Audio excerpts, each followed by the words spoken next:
نحمده ونصلي على رسوله الكريم اما بعد اعوذ باللہ من الشیطان الرجیم بسم اللہ الرحمن الرحیم۔ محترم سامعین کرام، السلام علیکم ورحمۃ اللہ وبرکاتہ۔ آج ہم بات کریں گے خواب میں کلاس روم کو دیکھنے کے حوالے سے۔ اس کی مختلف صورتیں ہیں اور ان کی مختلف تعبیریں ہیں۔ خواب میں کلاس روم دیکھنا یہ ملک میں تعلیم عام ہونے، علم حاصل کرنے کی کوشش کرنے کی علامت ہے۔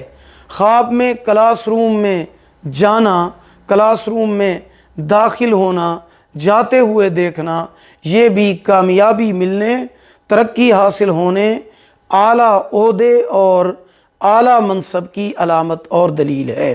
خواب میں کلاس روم میں اپنے آپ کو پڑھتے ہوئے دیکھنا، ہدایت پانے، معلومات حاصل ہونے، علم میں ترقی اور اضافہ ہونے کی علامت ہے۔ خواب میں کلاس روم میں پڑھاتے ہوئے دیکھنا، ٹیچنگ کرتے ہوئے دیکھنا، یہ بھی علم میں ترقی اور اضافے کی علامت ہے۔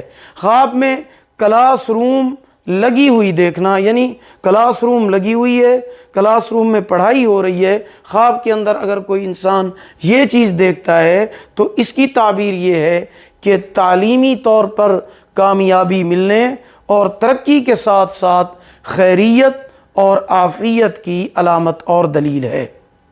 اگر ویڈیو پسند آئی ہو لائک کریں، صدقہ جاریہ سمجھ کر شیئر کریں، چینل پر نیو ہیں سبسکرائب کریں۔ اللہ پاک آپ کے حامی و ناصر ہوں۔ آخر دعوانا ان الحمد للہ رب العالمین۔